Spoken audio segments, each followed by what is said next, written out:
Martial Pick, Kabanata 4521. Grand Dao Divine Tone. Makalipas ang kalahating araw, bumalik si Yang Kai sa kanyang mansyon sa kuweba. Sa huli, wala pa rin siyang natutunan tungkol sa kanyang puting apoy. Siguradong may alam si Sect Master Bailey Yunsang at ang dalawang elder, ngunit malinaw na nag-aalangan silang sagutin ang kanyang mga tanong. Marahil ay nag-aalala sila na si Yang Kai ay masyadong bata at walang karanasan upang malaman ang katotohanan. Sa anumang kaso, hindi nila sinabi sa kanya ang marami. Ipinaliwanag lang nila na ang puting apoy ay hindi isang ordinaryong alchemy flame at hindi maklasify gamit ang karaniwang mortal, earth, heaven, at spirit grades. Bukod dito, ang puting apoy ay may napakahabang kasaysayan. Binalaan din nila siya na gamitin ang alchemy flame ng may pag-iingat at bigyang pansin ang anumang mga pagbabago kung sakaling may magkamali. Ang kanilang saloobin sa puting apoy ay lubhang kakaiba. Pinaghalong pananabik, pag-iingat, at pagkamangha. Dahil tumanggi silang magsabi ng anuman, hindi na nagtanong pa si Yang Kai. Hindi pa rin masasagot ang mga tanong niya. Sa ngayon, mas nag-aalala siya sa boses na random niyang binanggit. Noong una ay gusto niyang itulak ang lahat ng responsibilidad sa kanyang peking master, ngunit sino ang makakaalam na ang boses ay talagang umiiral. Sa puntong ito, hindi alam ni Yang Kai kung tatawa o iiyak. Hindi niya maalis ang pakiramdam na may kasama siyang hindi maipaliwanag na kapalaran sa profound pilsek. Noon, siya ay random na nakaisip ng isang gawa-gawang master para lamang kay Gao Zinpang na hindi maintindihan ang sitwasyon at sa huli ay ipakilala siya sa profound pilsek. At ngayon, ang random na boses na nilikha niya ay naging konektado sa isang uri ng engranding pag-iral. Sa paghusga sa mga saloobin ni Bailey Yunsang at ng dalawang elder, ang tunay na katawan na nagbunga ng boses ay malamang na isang hindi pangkaraniwang bagay talaga. Higit pa rito, sa kasalukuyan, may isang bagay na talagang hindi ka panipaniwala sa profound pilsek. May kaunting hula si Yang Kai sa kanyang puso, kaya hindi niya maiwasang umasa sa karanasan. Kinabukasan, ang isang matandang lalaki sa spirit realm, na dumating dati, ay dumating muli sa labas ng Fixed Moon Peak Cave Mansion. Sa sandaling makita niya si Yang Kai, agad niyang itinulak ang kanyang spirit chi, binalot dito si Yang Kai, at dinala sa langit. Pagdating nila, nakarating na sila sa isang tahimik na lambak kung saan nakatayo sa harapan nila ang isang matandang lalaki. Ito ay ang sect master ng Profound Peel Sect, si Bailey Yunsang. Gayunpaman, nag-iisa siya sa pagkakataong ito.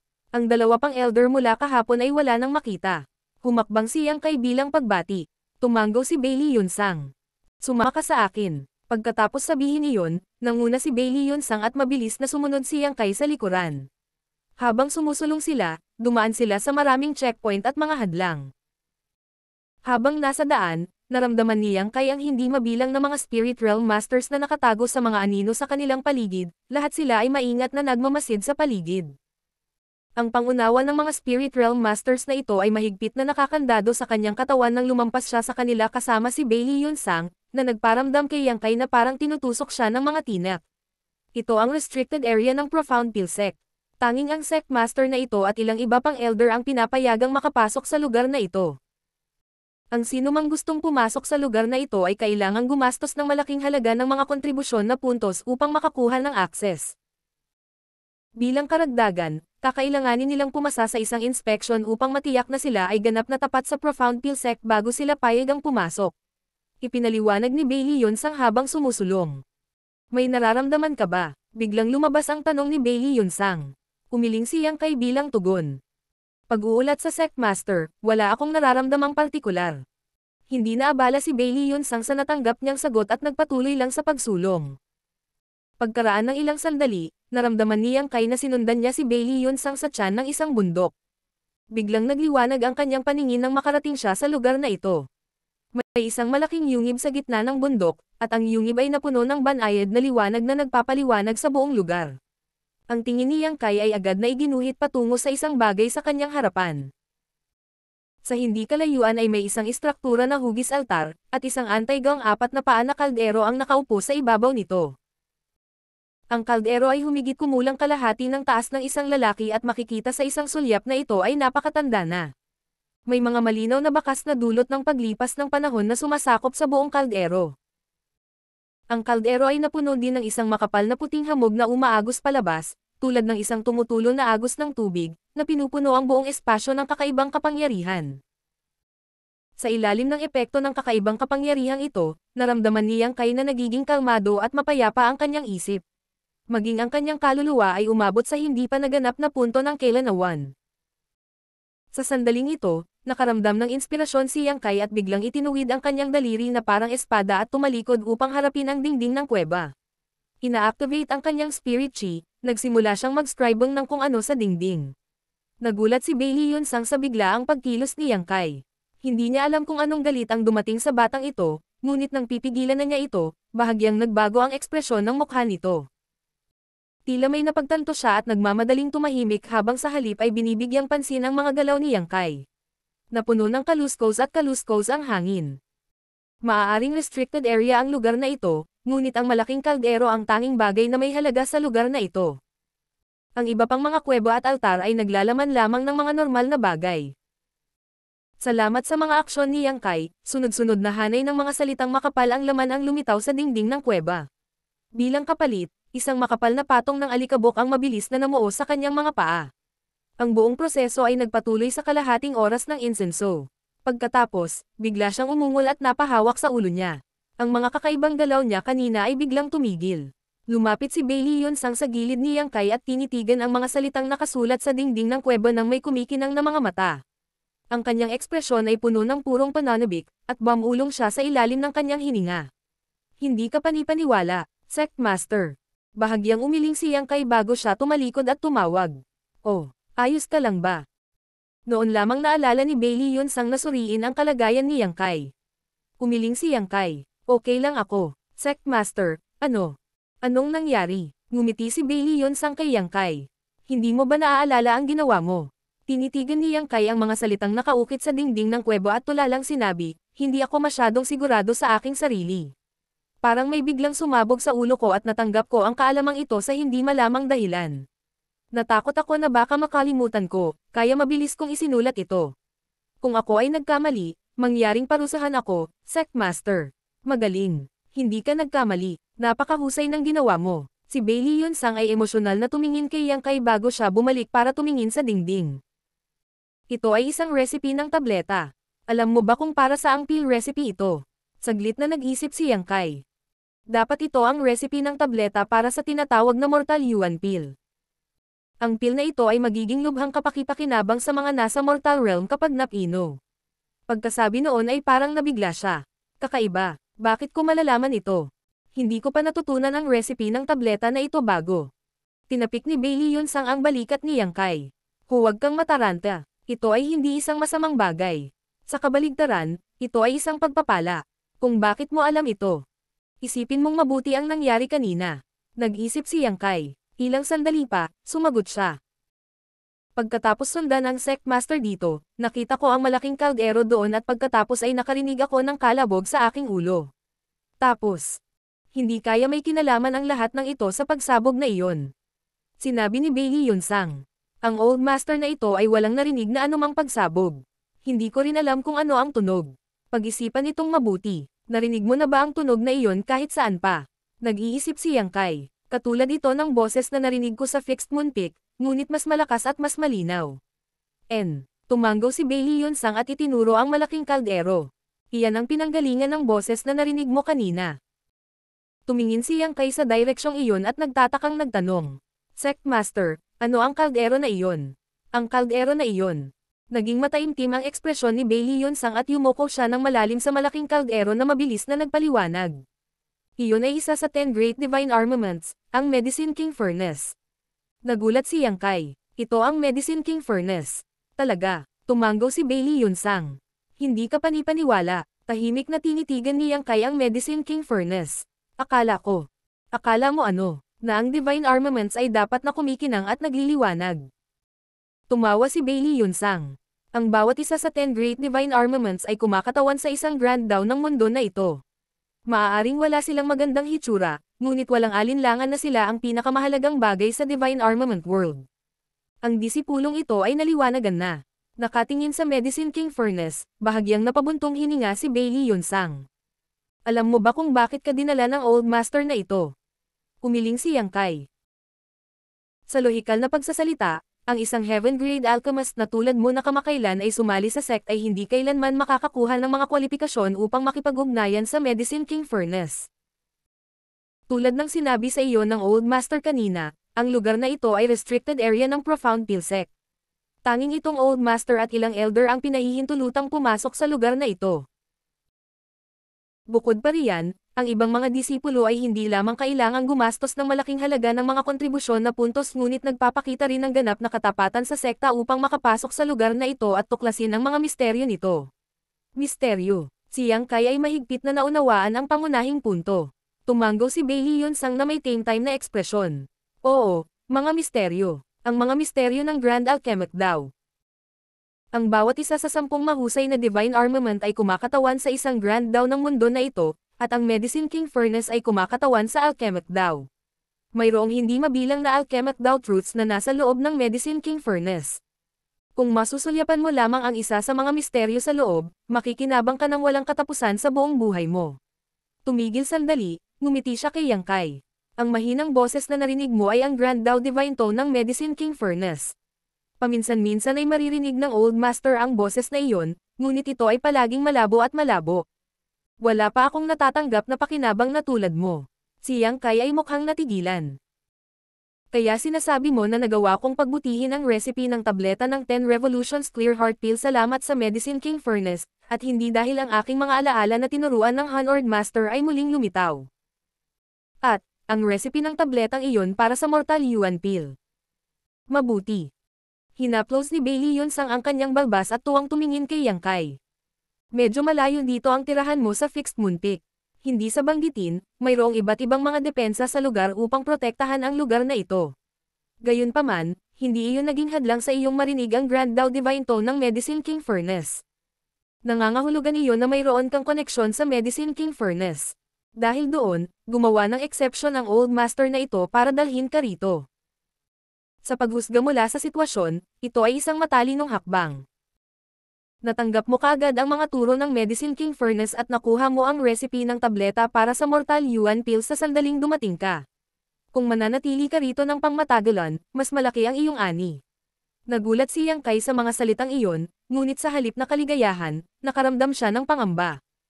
Kung mananatili ako rito ng pangmatagalan, hindi ba't magsasayang lang ako ng oras dito? Nang makita niya ang Medicine King Furnace kanina, kinumpirma niya ang dati niyang haka-haka. Naniniwala si Bailey Yonsang at ang iba pa na ang boses na ginawa niya kahapon ay may kaugnayan sa Medicine King Furnace. Kaya lang hindi niya akalain na ang mga bagay ay nagkataon na mahuhulog sa lugar ng perpekto. Maliwanag na may kakayahan din si Bailey Yonsang na marinig ang Grand Dao Divine Tone ng Medicine King Furnace. Kaya lang medyo ethereal ang boses na narinig niya kaya hindi siya masyadong nakinabang dito. Pero, umiral talaga ang misteryosong boses. Kaya naman agad na nagpanggap si Yang Kai na nakaramdam ng sakit ng ulo at isinulat ang recipe ng tableta para sa Mortal Yuan Pill nang makita niya ang Medicine King Furnace. Dahil napag-aralan niya ang hindi mabilang na mga recipe ng tableta, gumawa ng recipe ng tableta na wala sa napakadali para sa kanya ng Divine Armament World. Ang Mortal Yuan Pill ay mas kalokohan na nilikha niya. Bagaman hindi ko alam ang dahilan kung bakit, ito ang kalooban ng langit. Masunod ako. Mula ngayon, maninirahan ka rito at mauunawaan ang mga sikreto ng Medicine King Furnace. Huwag mag-alala tungkol sa mga usapin tungkol sa Second Pill Pavilion. Tutulungan ka ng Old Master na ito na magayos. Marshall Pick, Kabanata 4522. Librerag Access. Kung sinabing may mga pagdududa si Bailey Yonsang tungkol sa paliwanag ni Yang Kai kahapon, masasabing agad na nawala ang kanyang pagdududa matapos makita ang recipe ng tableta para sa Mortal Yuan Pill. Paano kaya naintindihan ni Yang Kai ang isang recipe ng tableta nang wala sa oras kung hindi dahil sa mga turo ng Grand Dao Divine Tone ng Medicine King Furnace? Kahit na ito ay isang recipe lamang ng tableta para sa isang mortal grade na tableta, hindi ito isang bagay na maaaring gawin kaagad. Mangangailangan ng maraming oras at hindi mabilang na mga eksperimento sa alchemy upang lumikha ng kahit na ang pinakasimpleng mga recipe ng tableta. Si Bailey Yonsang mismo ay isa sa mga pinakamahusay na alchemist sa Divine Armament World, ngunit kahit na sa kanyang kaalaman at karanasan, hindi pa niya nakita o narinig ang Mortal Yuan Pill dati.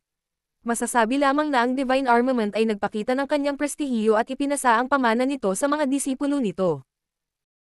Sa nakikitang tumanggap si Yang Kai ng napakalaking gantimpala sa sandaling pumunta siya rito, mas malaki lamang ang kanyang mga pakinabang kung mananatili siya rito ng mas matagal na panahon.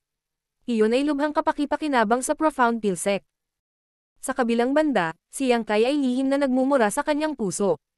Kalokohan. Saan ako makakahanap ng cultivation resources kung matrap ako dito ng mahabang panahon? Ang pagbibigay ng mga serbisyo ng alchemy sa Second Pill Pavilion ay ang kanyang pinakamalaking paraan sa pangangalap ng mga mapagkukunan sa ngayon. Kung hindi na niya magagarantiyahan kahit na iyon, kung gayon ang kanyang paglilinang ay tiyak na uunlad ng napakabagal. Walang sinabi kung kailan siya sa wakas ay uusad sa spirit realm sa ganitong bilis. At saka, napakarami niyang sikreto at malaki ang panganib na ma-expose kung magtatagal siya rito. Gayunpaman, hindi niya maitatanggi ang pagkakaroon ng malaking interes sa Medicine King Furnace. Kung tama ang hula niya, kung gayon ang 10 Great Divine Armament ay ang pagpapakita ng Divine Armament World na lakas ng mundo. Ang dahilan kung bakit siya nagpunta rito ay upang pinuhin ang bahagi ng source strength ng Small Source World, sa gaya'y pinapahusay ang pamana ng kanyang miniature universe.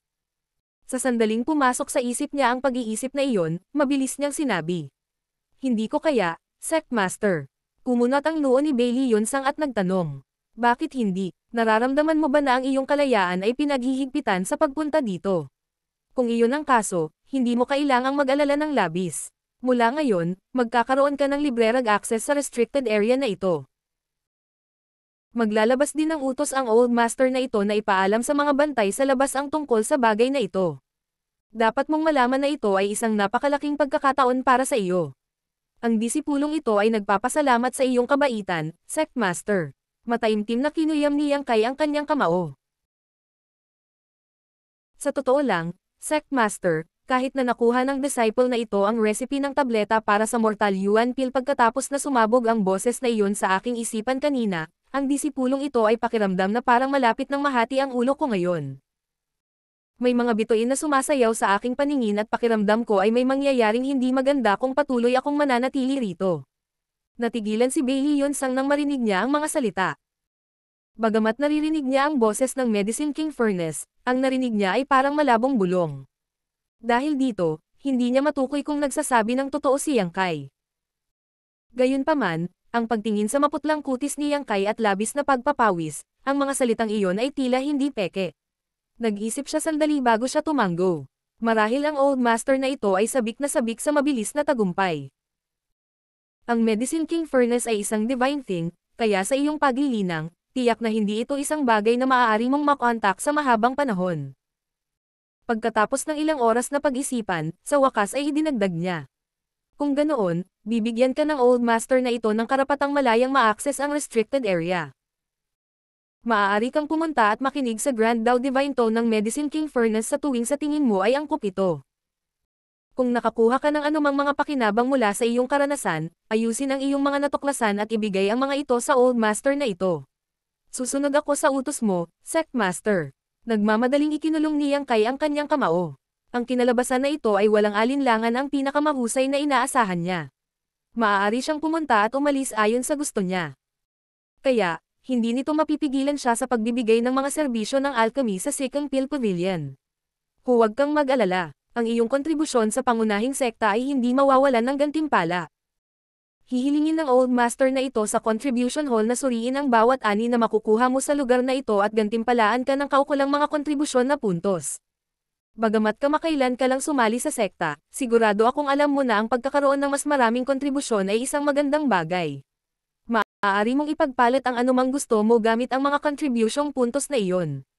Naiintindihan ng disipulong ito. Maraming salamat sa iyong dakilang kabutihan, Sect Master. Si Yang Kai ay mukhang kalmado sa ibabaw, ngunit siya ay sumasayaw ng may kagalakan sa kanyang puso. Ang problema tungkol sa kanyang mga kontribusyon na puntos ay nalutas na.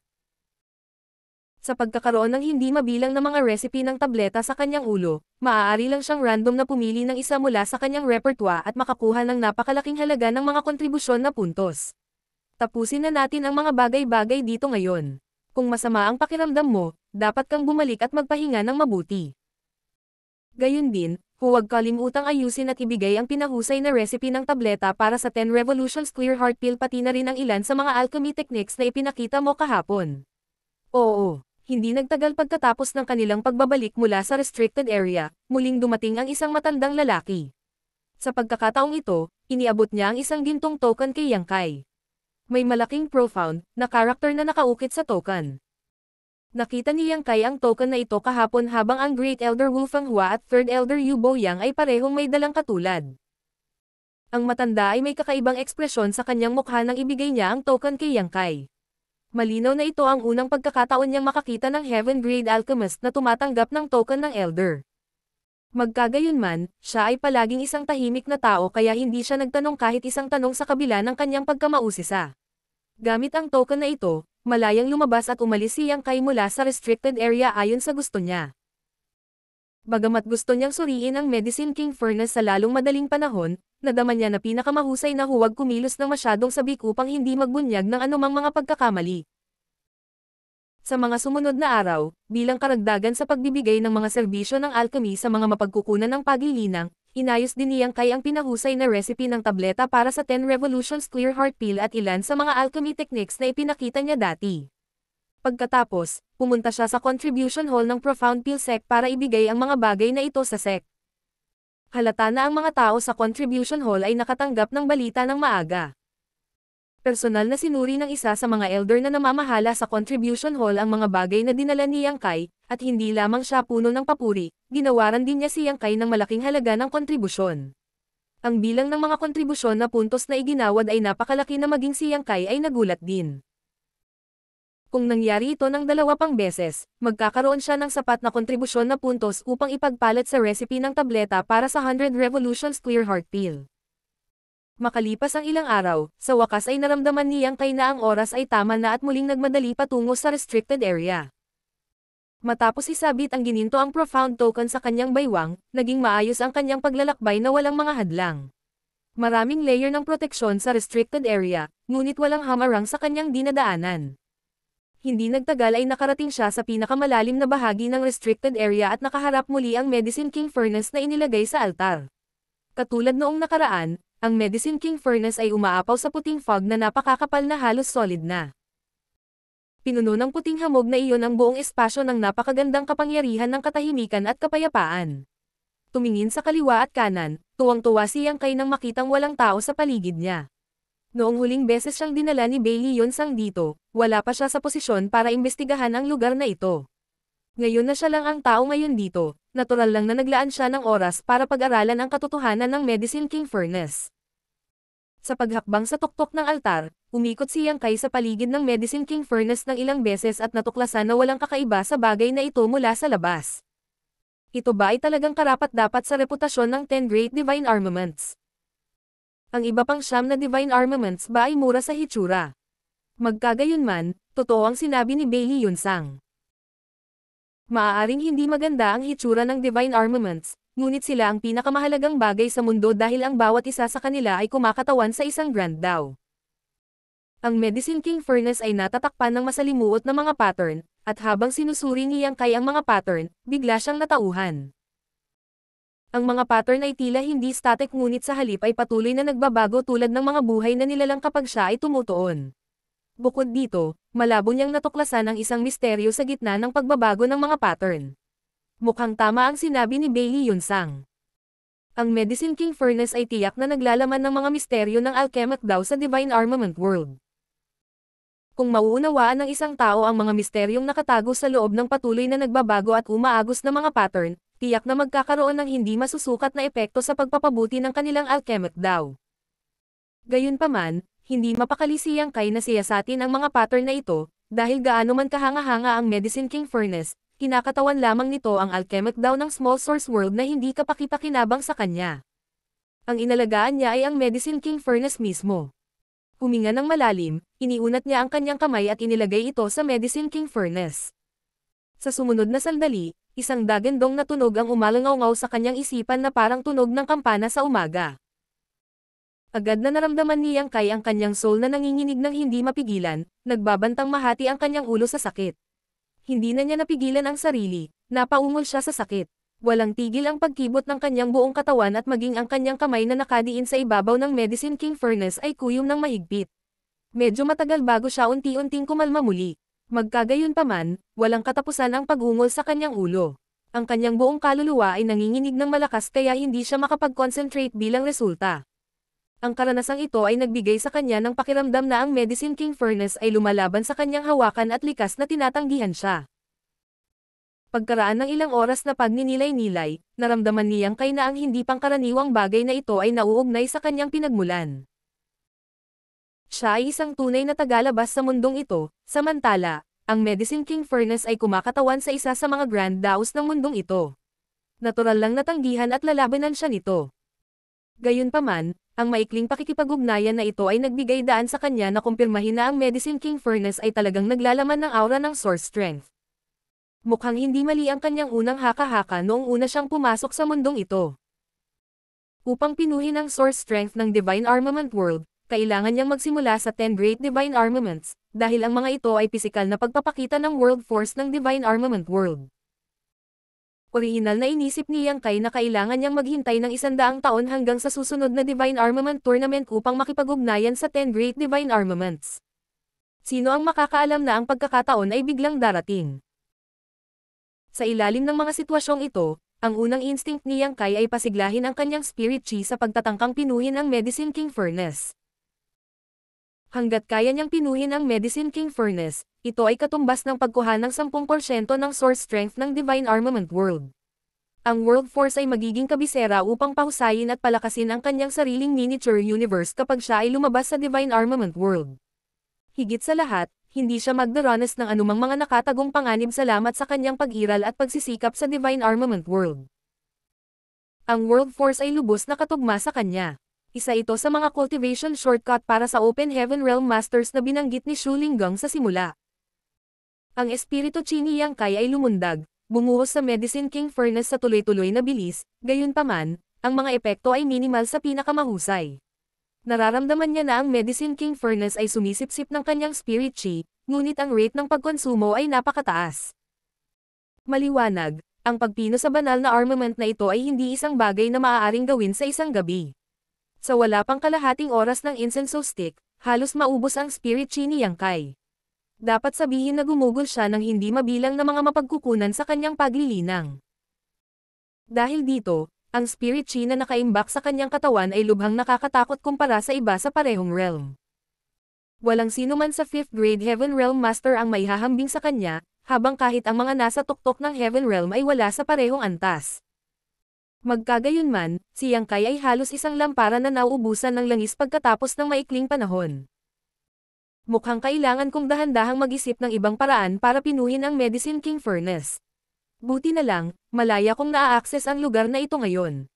Malayo pa ang hinaharap. Nang sumagi sa kanyang isipan ang kaisipang iyon, isang matalas na boses ang pumasok sa kanyang tainga. Anong ginagawa mo?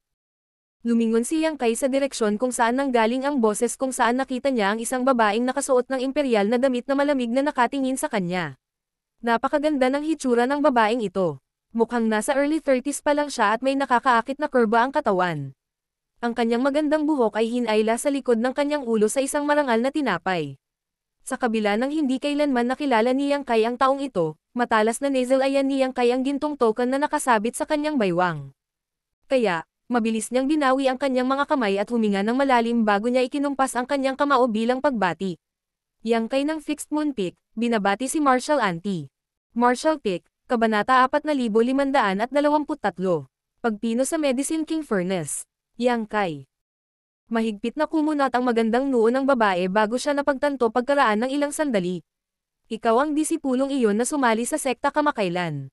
Oo, seryosong tumango si Yang Kai. Sa pagtingin sa kanya pataas at pababa, ang kanyang tingin ay huminto sa gininto ang token sa kanyang baywang at huminga siya ng mahina. Tiyak na mataas ang tingin sa iyo ng Sect Master. Lumayo pa siya sa pagbibigay sa iyo ng Elder Token. Sumenyas ulit ito sa kanya. Bumaba ka para makapag-usap tayo. Si Yang Kai ay masunuring tumalon pababa at magalang na tumayo sa kanyang harapan. Dahil ang babaeng ito ay mayroon ding Elder Token sa kanya, tiyak na isa siya sa mga Elder ng Profound Peel Sect. Bilang karagdagan sa pagiging Spirit Grade Alchemist, lahat ng Elder ng Profound Peel Sect ay mga Spirit Realm Master din. Sinaman niya ito ng tingin. Anong ginagawa mo dyan? Casual na nagdahilan si Yang Kai. Inutusan ako ng Sect Master na pumunta at unawain ang mga misteryo ng Medicine King Furnace tuwing may oras ako. Ang disipulong ito ay nag-iisip kung magiging mas madaling matutunan ang isang bagay kung tatayo ako ng mas malapit sa Divine Armament. Kaya naman umakyat ako doon. Kung may mali man sa kilos ko, parusahan mo ako, Martial Auntie. Galit niyang sabi. Talagang walang takot ang mga mangmang. Paano ka maglakas loob na hawakan ang Divine Armament sa kalooban? Swerte mo na hanap kita ng maaga. Kung ako pa mamaya, ako na lang ang kukuha ng bangkay mo. Nagulat siya. Ganoon ba kaseryoso? Tumango ang babaeng elder. Ang 10 Great Divine Armaments ay kumakatawan sa bahagi ng Grand Dawn ng mundo na ito. Mula pa noong sinaunang panahon, ang mga nakakuha ng Divine Armaments ay yaong may dakilang tadhana at napakalaking pagkakataon. Ito ay hindi isang bagay na maaaring hawakan ng sino man ayon sa gusto nila. Bagamat naramdaman niyang kay na ang sitwasyon ay hindi kasing seryoso gaya ng inaakala niya, nagkunwari siyang nalulula sa sitwasyon. Maraming salamat sa iyong babala, Martial Auntie. Bahagyang lumuwag ang ekspresyon niya. Pagkatapos ay sinulyapan siya nito ng may pagsukat na tingin. Kaya may napagtanto ka ba ngayon? Naniniwala ako, pero napakalabo.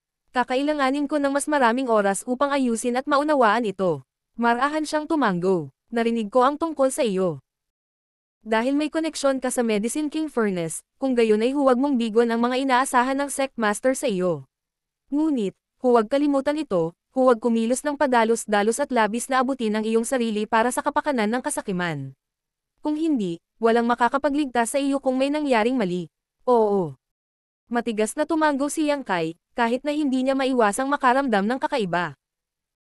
Ang babaeng ito ay tila nag-aalala tungkol sa kanya, ngunit hindi siya sigurado kung ito ay isang kathang-isip lamang ng kanyang imahinasyon, kaya bigla niyang tinanong. Nagpunta ka ba rito upang maunawaan din ang mga misteryo ng Medicine King Furnace, Martial Auntie? Isang mahinang buntong hininga ang pinakawalan niya, bahagyang nagtaas-baba ang kanyang well-rounded peaks. Tama, ang mga matatandang tulad ko ay pumupunta rito paminsan-minsan para tingnan kung may makukuha ba tayong inspirasyon mula sa lugar na ito. Kung ang isang spirit-grade alchemist ay gustong lumampas sa kanilang kasalukuyang limitasyon. Well, hindi ito magiging ganoon kadali. Sayang naman tayong mga matatandang walang kwenta. Sa kabilang banda, makikita ng isang batang tulad mo ang ilan sa mga misteryo dito. Nakakagulat talaga. Ang disipulong ito ay nagkaroon lamang ng isang stroke ng kapalaran. Tsaka hindi ka naman matanda, Martial Auntie. Ikaw ay malinaw na nasa kalakasan ng iyong buhay. Gulat na sinulyapan siya ng babae bago humagalpak ng tawa, dahilan para manginig ang mga bulaklak sa kanyang kagandahan. Maya-maya, sa wakas ay tumigil na siya sa pagtawa at huminga ng mahina. Kasentingkad mo ang dila tulad ng matandang multo na iyon. Hindi nakakagulat na tinanggap kanya bilang isang disipolo. Hayaan mong tanungin kita nito, maayos ba ang kalagayan ng matandang multo? Si Yang Kai ay nalitaw saglit. Pagkatapos, napagtanto niya na ang tinutukoy ng binanggit niya ay ang kanyang gawa-gawang master.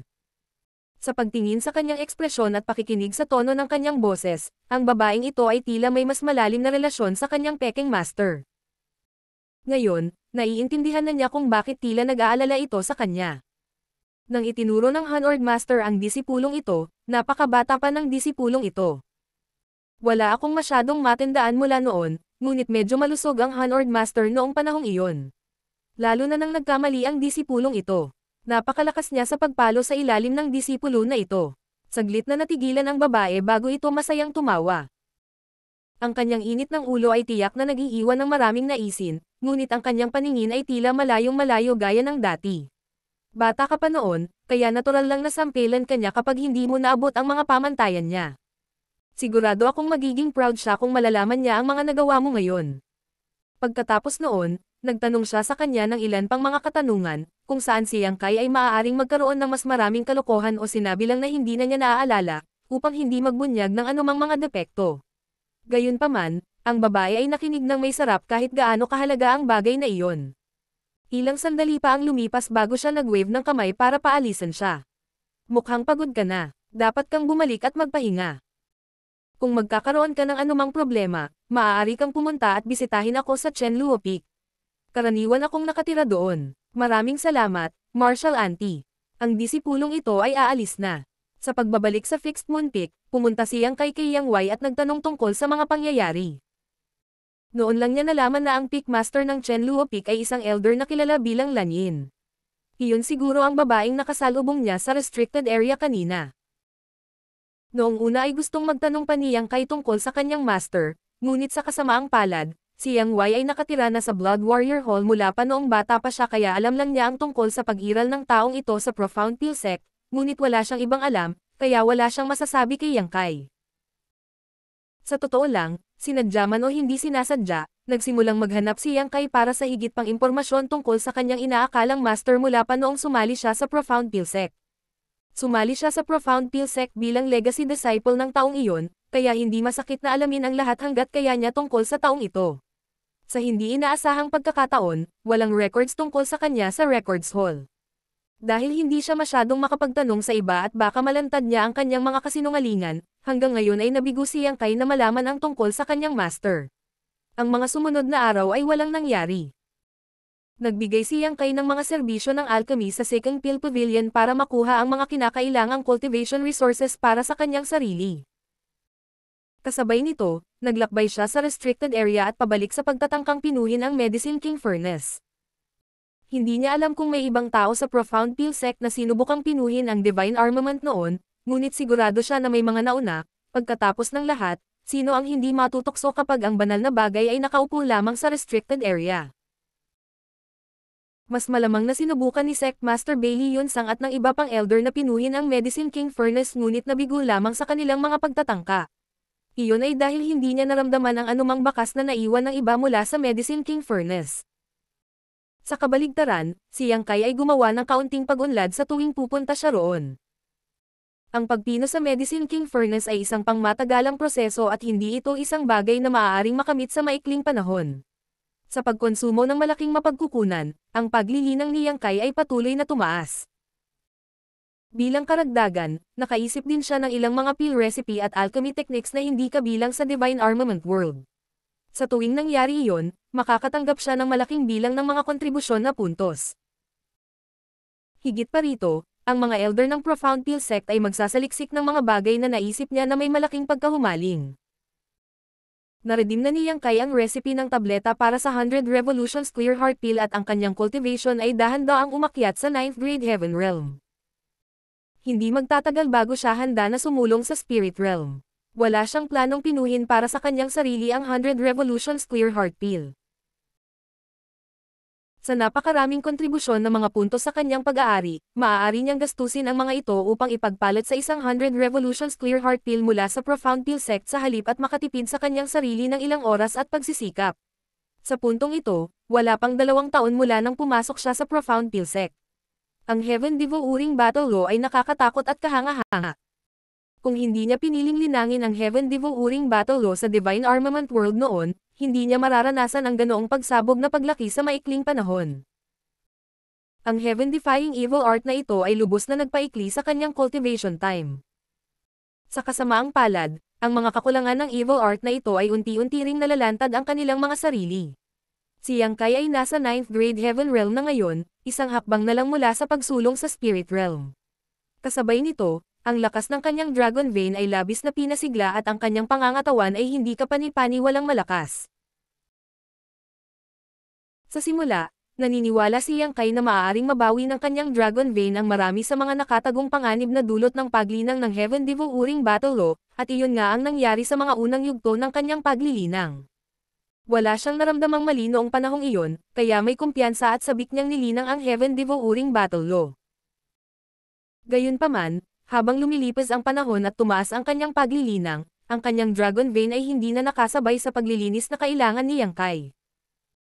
Nararamdaman na niya ngayon na ang mga dumi sa enerhiya na kanyang nilalamon sa panahon ng paglilinang ay banayad na nakakaapekto sa kanyang katawan at isipan. Ang pinakahalatang palatandaan ay ang kanyang ugali ay naging mas irritable ng kaunti kaysa dati.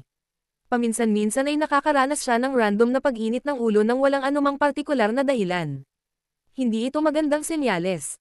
Kailangang sabihin na ang isa ay dapat magkaroon ng kamalayan at mag-ingat sa pagmamataas at kawalan ng pasensya sa paglilinang.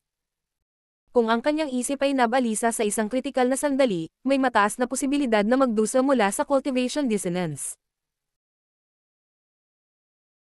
Sa kasamaang palad, ang mga bagay ay dumating na sa puntong ito at si Yang Kai ay walang solusyon sa problema, kaya maaari lamang niyang ihinto ang paglilinang pansamantala at dahan-daang pasiglahin ang kapangyarihan ng kanyang Dragon Vein sa pagtatangkang unti-unting sugpuin ang mga kakulangan na dulot ng Heaven Devouring Battle Law. Gayunpaman, salamat sa karanasang ito, natiyak ni Yang Kai na ang Heaven Devouring Battle Law ay hindi isang bagay na malayang linangin. Ang mga nakatagong panganib na dala ng Heaven Devouring Battle Law ay hindi maiiwasan, gaano man siya nag-iingat laban sa kanila. Mabuti na lang at maaga niyang napansin ang sitwasyong ito. Ilang taon na lang ang lumipas mula nang pumasok si Yang Kai sa Divine Armament World, kaya marami pa siyang oras bago ang susunod na Divine Armament Tournament. Bukod dito, hindi niya ginagamit ang kanyang aktwal na katawan dito, kaya kahit na dumanas siya ng anumang mga nakatagong panganib, ang mga side effect na ito ay hindi makakaapekto sa kanya kapag umalis siya. Dahil sa kanyang ibinigay na gawain ng pag-unawa sa mga misteryo ng Medicine King Furnace, nagkaroon ng magandang dahilan si Yang Kai para ipaliwanag kung bakit mabilis na bumubuti ang kanyang cultivation. Kabilang sa mga recipe ng tableta na kanyang iniambag, ang ilang mga table tasks ay nakakatulong sa paglilinang at ang ilang mga tableta ay maaaring direktang mapahusay ang paglilinang ng isang tao. Ang mga recipe ng tableta na ito ay mabilis na ipinatupad sa Blood Warrior Hall, at mabilis na na-verify ang mga efficacy ng mga ito.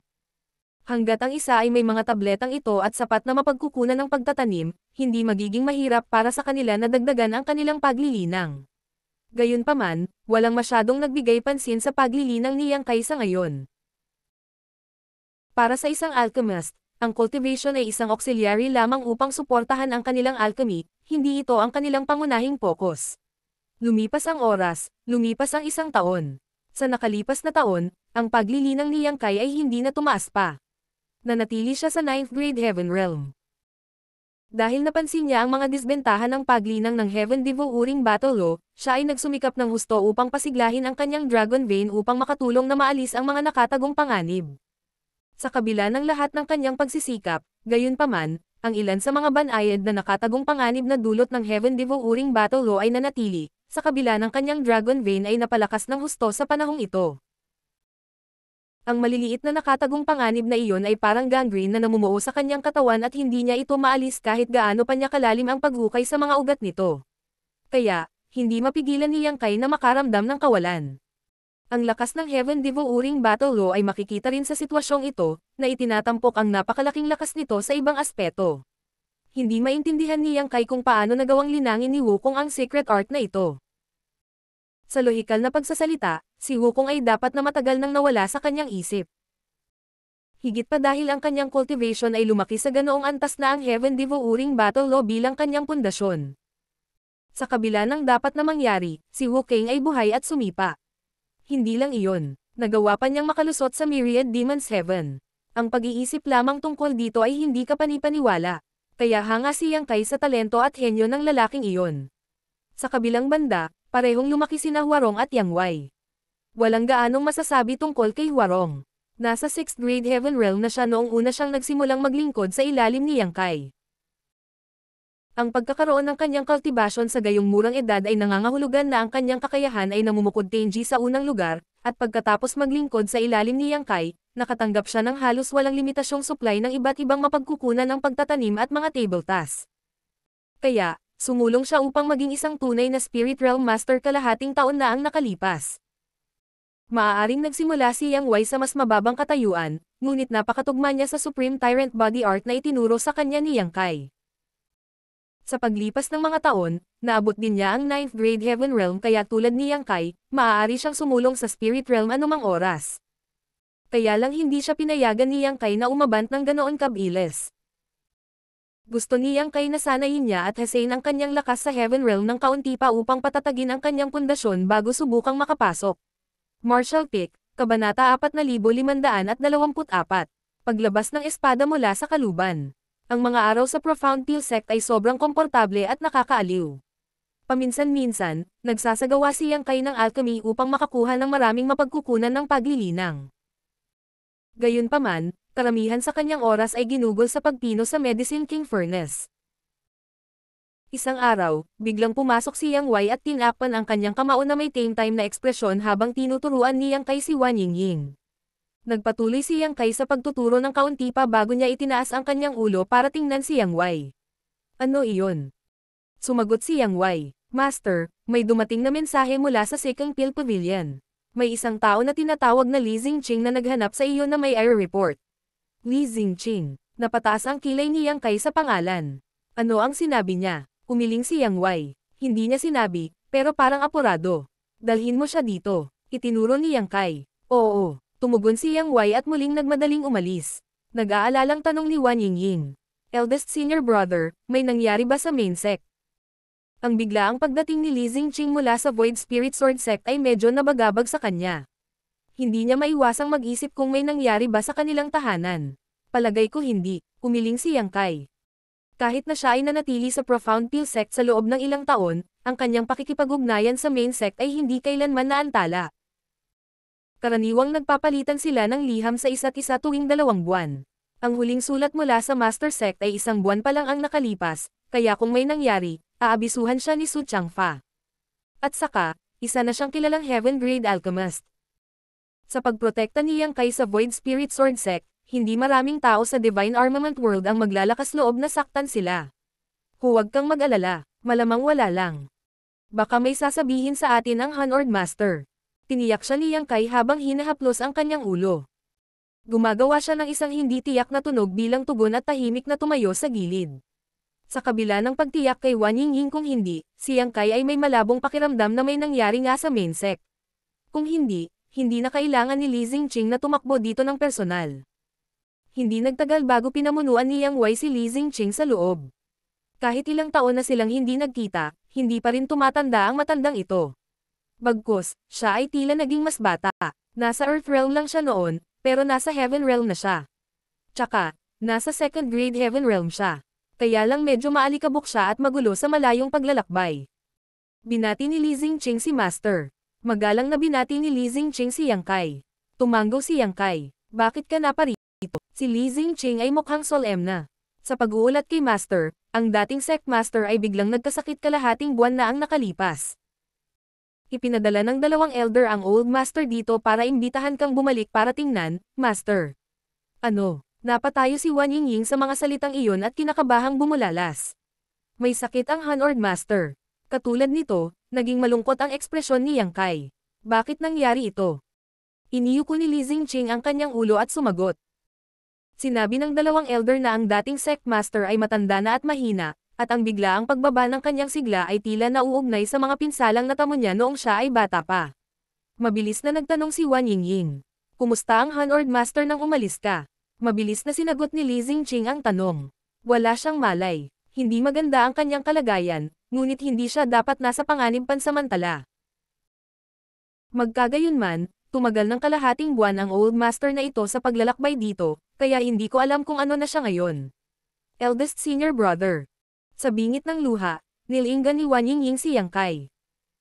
Huwag magpanik, pabalik-balik na inaliw siya ni Yang Kai. Matapos mag-isip-isip ng ilang oras, nagpatuloy siya. Maghintay ka rito sandali. Iuulat ko ang bagay na ito sa Elder Council at babalik ka agad sa Master Sect. Paglingon niya sa gilid, inutusan niya si Yang Wei. Ipatawag si Huarong pabalik dito. Oo, sumagot si Yang Wei sa mahinang boses. Nagmamadaling lumabas si Yang Kai sa kanyang liblib na tahanan. Sa pag-activate ng kanyang Spirit Chi, ang kanyang anyo ay nagbago sa isang bahid ng liwanag na mabilis na naglakbay patungo sa Elder Hall. Pagkatapos, lumapit siya sa Elder na naka-duty at maikling ipinaliwanag ang sitwasyon. Ilang sandali pa, lumipad siya pabalik mula sa Elder Hall. Noong una ay inakala ni Yang Kai na haharapin niya ang ilang mga paghihirap. Pagkatapos ng lahat, siya ay kasalukuyang nakatalaga sa pag-unawa sa Grand Dao Divine Tone ng Medicine King Furnace. Kung tuwirang sabihin, siya ay lubos na pinahahalagahan ng Profound Pill Sect, kaya dapat ay imposible para sa kanya na umalis ng napakadali sa Profound Pill Sect sa ilalim ng normal na mga pangyayari. Hindi bababasa, kailangan niyang makuha ang pag-aprobo ni Bailey Yunsang. Sino ang makakaalam na si Third Elder Yu Boyang, na naka-duty sa Elder Hall, ay sisang-ayon kaagad pagkatapos makinig sa sitwasyon. Sinabi pa niya kay Yang Kai na magmadali at bumalik ng mabilis, gayon din ang mag-ingat sa daan. Gayunpaman, iyon ay isang magandang bagay. Hindi alam ni Yang Kai ang kasalukuyang kalagayan ni Su Changfa, kaya sabik siyang makauwi at wala ng oras na maantala. Nang dumating siya sa Divine Armament World, binigyan siya ng mundong ito ng isang bagong pagkakakilanlan na kasama ng nauugnay na sanhi at emosyon. Iyon ang dahilan kung bakit hindi peke ang kanyang pagkabalisa at pag-aalala nang marinig na may matinding sakit si Su Changfa. Nagmula sila sa kaibuturan ng kanyang puso. Maraming taon na ang nakalipas, nalaman na niyang kay na ang potensyal ni Su Changfa ay naubos na. Ang pinakamalayong mapupuntahan ng Su Changfa sa buhay na ito ay ang third grade Earth Realm. Palibhas ay tumanda na, balang araw ay haharapin niya ang kanyang itinalagang oras ng kamatayan kung ang kanyang paglilinang ay hindi na makakasulong pa. Hindi lang akalain ni Yang Kai na darating ang araw na iyon ng ganoon kabilis. Sa oras na bumalik si Yang Kai sa kanyang cave mansion, nakabalik na si Huarong. Ang babaeng ito, na laging mapaglaro at malikot, ay nakakagulat na mataktika at hindi nagbibiro sa mga oras na ito. Nakatayo lang siya doon, tahimik na naghihintay. Ilang sandali pa, isang bola ng liwanag ang sumugod sa kalangitan. Sa pagtutulungan, ginamit ni Huarong at Yang Kai ang kanilang spirit chi upang ibalot sina Yang Wei, Li Xingqing, at Wan Yingying at lumipad sa kalangitan. Ang pangatlong Elder Yu Boyang ay nakatayo sa harap ng Elder Hall na nakatalikod ang kanyang mga kamay, bahagyang naningkit ang kanyang mga mata. Maya-maya ay may narinig na ingay sa tabi niya at kasunod noon, may lumapit sa kanya para tumabi sa kanya at tumingin sa malayo. Umalis ba siya? Tumanggo siya. Umalis na siya. Kung ganoon, ituloy ang plano. Paglingon kay Bailey Yunsang, kumunot ang noo niya at nagtanong. Sect Master, ito ba talaga ang tamang gawin? Ano man ang pinanggalingan ng batang lalaki, hindi siya kailanman nakagawa ng anumang pinsala sa Profound Peel Sect sa mga nakaraang taon. Higit pa rito, naririnig niya ang Grand Dao Divine Tone ng Medicine King Furnace. Ang bilang ng mga recipe ng tableta na kanyang iniambag sa mga nakaraang taon ay napakarami. Malaki ang papel niya sa pagbuo ng Profound Peel Sect. Napabuntong hininga si Bailey Yunsang. Paano ko hindi malalaman iyon? Ngunit ito ay tiyak dahil ito ay may kaugnayan sa Medicine King Furnace na kailangan kong magpatuloy ng maingat. Mas mabuti kung wala siyang intensyon na ipagkanulo ang Profound Peel Sect, ngunit kung siya ay isang especially iyan na ipinadala dito. Bahagyang tumango si Yu Boyang. Totoo iyon. Hindi natin kayang maging pabaya sa bagay na ito. Huminto siya saglit at nagtanong. Hindi ba mas mabuting hulihin siya at tanungin siya ng diretso?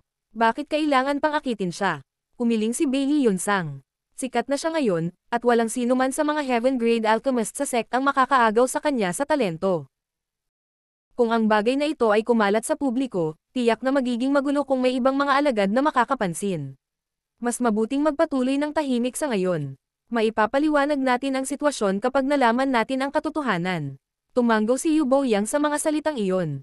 Isinaalang-alang mo ang lahat, Sect Master. Ang Profound Peel Sect ay medyo malayo sa Void Spirit Sword Sect. Aabutin ng kalahating buwan ang paglalakbay sakay ng kabayo sa pinakamabilis. Iyon ang tagal ni Gao Ming para dalhin si Yang Kai sa Profound Peel Sect noon. Gayunpaman, ginagamit ni Huarong at Yang Kai ang kanilang spirit chi para lumipad sa paglalakbay na ito, kaya natural lang na ang kanilang bilis ay mas mabilis kaysa dati. Maaaring umabant lang si Huarong kalahating taon na ang nakalipas, ngunit isa pa rin siyang tunay na Spirit Realm Master kaya nagkaroon siya ng kapital para lumipad. Sa kabilang banda, iba si Yang Kai sa iba kahit na siya ay nasa 9th grade Heaven Realm lamang. Ang mga reserba ng Spirit Chi sa kanyang katawan ay napakalawak at kayang suportahan ang matinding pagkonsumo sa paglipad ng malalayong distansya na kinakailangan. Kung ito ay sinumang Heaven Realm Master, hindi na sila makakalipad ng ganoon katagal. Naglakbay sila ng kasing bilis ng hangin at hindi umabot ng higit sa isang araw ang paglalakbay nila sa kalahati ng distansya. Biglang lumingon si Huarong kay Li Xingqing at nagtanong, mainit ba ang pakiramdam mo? Pawis na pawis si Li Xingqing, ngunit pinilit niyang ngumiti. Tiyak na nagbibiro ka, young lady. Ito lang ang unang pagkakataon ng Old Master na ito na lumipad ng napakataas sa kalangitan. Hindi ko maiwasang kabahan. Bahagyang tumango ito at inaliw siya. Huwag kang mag-alala. Hindi kita bibitawan. Tumango siya bilang tugon. Pagkaraan ng isa pang araw, nakita ang bundok kung saan matatagpuan ang Void Spirit Sword Sect. Direktang lumapag silang apat sa tapat ng gate ng bundok. Humihingal na sumulyap si Huarong kay Yang Kai, ang kanyang magagandang mata ay puno ng pagtataka. Kahit na nakapasok na siya sa Spirit Realm, ang paglipad ng dalawang magkasunod na araw ay mahirap pa rin para sa kanya. Sa buong paglalakbay, nakainom siya ng maraming table task na personal na pinino ni Yang Kai upang mapunan ang kanyang naubos na enerhiya. Sa kabaligtaran, ang isang 9th grade Heaven Realm Master na tulad ni Yang Kai ay hindi namula o hinihingal. Kung ikukumpara nilang dalawa, parang mas mababa ang cultivation niya kaysa sa kanya. Gayunpaman, malinaw niyang naramdaman na ang espiritu chi na kinain ni Yang Kai sa buong paglalakbay ay hindi mas mababa kaysa sa kanyang sarili. Paano niya talaga nakamit iyon? Sa kasamaang palad, hindi ngayon ang oras upang isaalang-alang ang bagay na ito.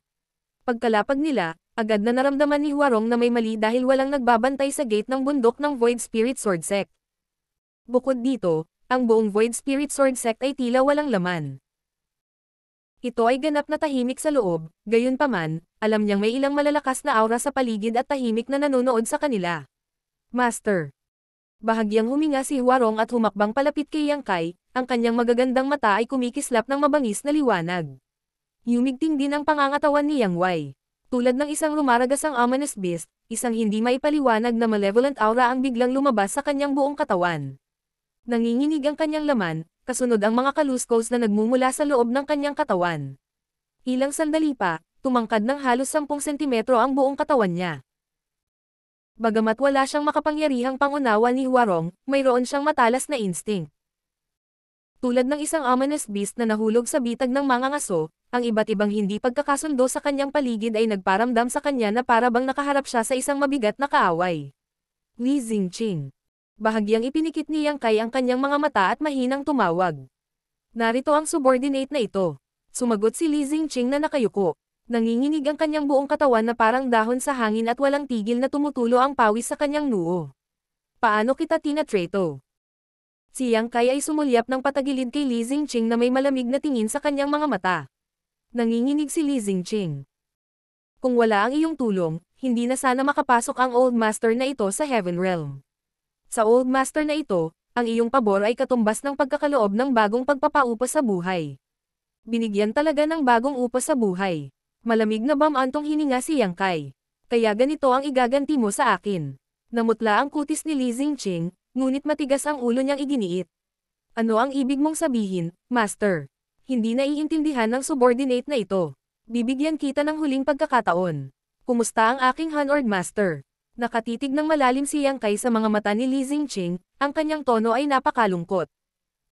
Isang panandali ang pakikibaka ang bumungad sa ekspresyon ni Li Xingqing, ngunit pinatibay niya ang kanyang sarili at pinanindigan ang kanyang kwento. Master, ang dating sect master ay may sakit. Zing. Isang malinaw at malutong na sigaw ng espada ang umalangaw-ngaw. Kasunod ng pagkislap ng liwanag ng espada, nag-react si Li Xingqing na parang tinamaan ng kidlat. Inabot niya ang pagkakahawak sa kanyang lalamunan at napaatras, nanlalaki ang mga mata sa hindi makapaniwala. Nakatitig kay Yang Kai na hindi makapaniwala, sumigaw siya ng paos. Master. Walang tigil na bumulwak ang sariwang dugo mula sa pagitan ng mga puwang ng kanyang mga daliri. Hawak ni Yang Kai ang True Void Sword habang ang isang patak ng pulang-pula na sariwang dugo ay dahan-daang dumulas sa kahabaan ng talam. Isang bagzo ng hangin ang dumaan, dahilan para sumayaw ang kanyang buhok at ang kanyang mga damit ay pumutok sa hangin. Dahil lang sa matagal na panahon na hindi nabubunot ang aking espada, naisip mo ba na isa lamang itong palamuti? Labas. Sa isang sword slash, ang sword chi ay umapaw sa lahat ng direksyon, pinawi ang lahat ng iba pang liwanag.